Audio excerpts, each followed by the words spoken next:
These are Lego minifigures and they are all called Bob. I swapped their bodies with animals and made functional builds. They are super weird, but super fun as well. I made over 20 animals with different appearances, and let's start with a tortoise. I wanted to make a tortoise, but all I get is a Lego sea turtle, so I decided to make my own. The hardest part is the shell because of the curvature, but soon as I noticed the Lego bouquet of rose set, the problem was solved. So I took off one of the petals and used it as the shell. It also matches the color Bob. Then I used several arch pieces to resemble the legs. Finally, I linked the macaroni piece to Bob's head and made him a true Lego tortoise. But it's not done yet. Let's motorize the tortoise with Lego Technic parts. According to the book, the shell of a tortoise is actually the ribs and vertebrae that fuse into a whole piece. It is so cursed to see this representing the form of a human. But anyways, let's do this. I made several ribs and attached them to the top of the trunk and linked the head to the body with a soft tube.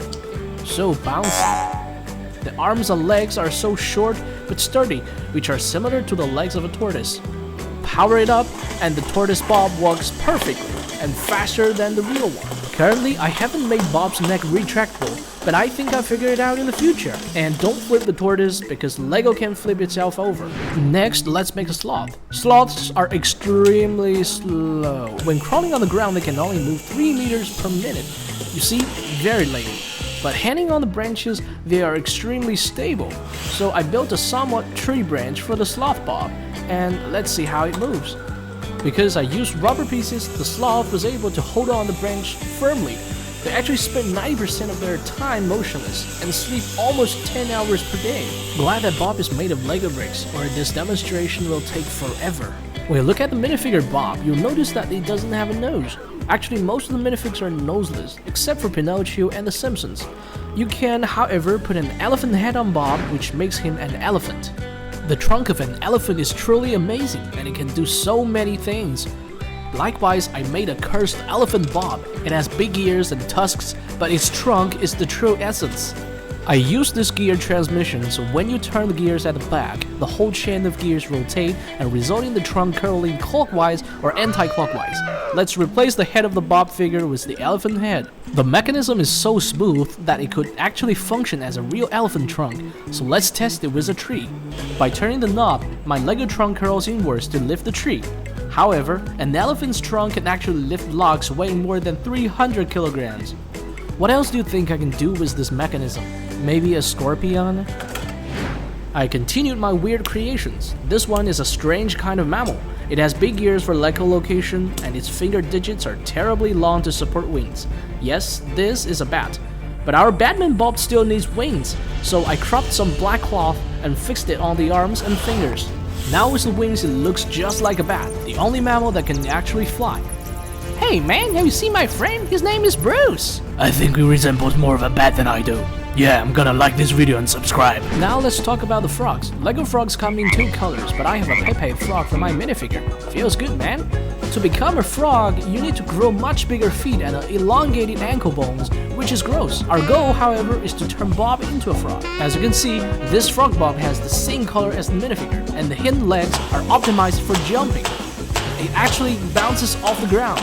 It's true, Bob jumps forward, and every time he jumps, the hind legs are strong enough to propel the whole body. Considering the heavy weight of the battery box and motor, it's actually impressive. Moreover, I'm making a tadpole with a few bricks. Hey man, can you tell me how to grow faster, please? Well, you gotta play some sports, like swimming. This is Bob doing a frog kick of breaststroke swimming style. Haven't figured out the arms movement though. Let's switch the topic to penguins. This is the penguin minifigure from the Batman, and this is the penguin accessory for Bob. I modified Bob's body to the penguin, and let's see how it moves.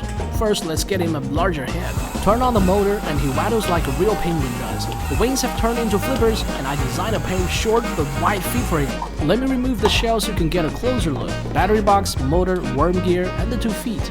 And they incline to different sides when the penguin starts to waddle. Besides, I think this mechanism also makes a perfect power droid in Star Wars. Some animals like giraffes have incredibly long necks so they can reach the leaves on tall trees. Based on this appearance, I turned Bob into a motorized giraffe with Lego bricks. He's one of my tallest motorized Lego builds, but he walks perfectly even with such long legs. Normally, the longer the legs, the less stable they are, so I use reinforced linkages to fortify the joints. Of course, you can swap in a bigger head to make it even more cursed, but he can always reach his food. Anyway, which head do you prefer? Without batteries and Lego motors, how do you make an animal bob move? Check out this one. I'm building a kangaroo bob that only uses basic bricks and several Lego axles. But how does it move? It's not working at all. Well, it's simple, just put it on the slope. The kangaroo forms a lever system that powers on gravity. It's a brilliant idea from JK Brickworks. This is a Lego spider minifigure, but if you've played Choo Choo Charles, you know there are even spookier spiders out there. Meet Spider Bob. He has 8 legs just like a real spider. Let's equip him with remote control and build a track. We'll be able to maneuver him like a train. Here comes the Choo Choo Bob.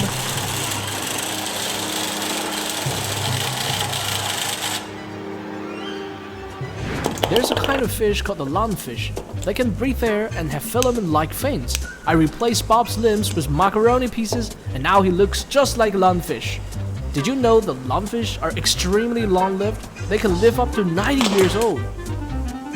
The next build features a long curved neck. Take a guess, what is this animal?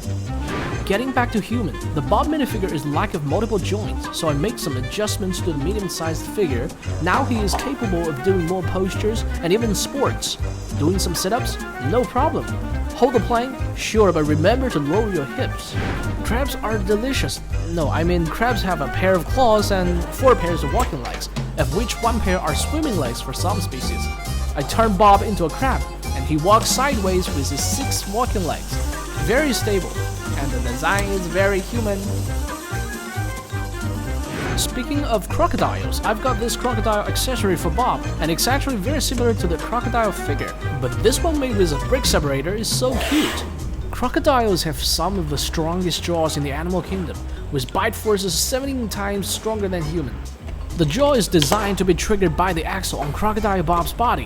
Once it's turned, the jaw drops and chomps down on the minifigure Bob. Centipedes are one of the most gross creatures, and I transformed poor Bob into a centipede. It uses a wave-like motion to walk, as I use reciprocating gears to create such effect. It retracts and expands, despite the motion is kind of slow on smooth surface. This inchworm adapts a different motion. I made a simple linkage that makes the beams at a changing angle. Looping like this, the inchworm Bob crawls forward. This one is my favorite, the TRex Bob. I used 2 motors, one controls the hind limbs and the other controls the jaw and the forelimbs. Take a closer look and you'll notice that there are actually 2 more supports inside the legs so the T-Rex won't stumble while walking. I've got this bunny sick, but I didn't follow the instructions. So here we go, a bunny warrior. The T-Rex Bob is mesmerized. By the way, I also got the young Simba set, and I switched head with Bob. His head also fits the Westie perfectly. Let's play whack-a-mole with Lego bricks. Apply a rubber band and you'll get a bouncy mole. In the end, after creating so many cursed Bobs, I used the heads to create a larger version of whack-a-mole.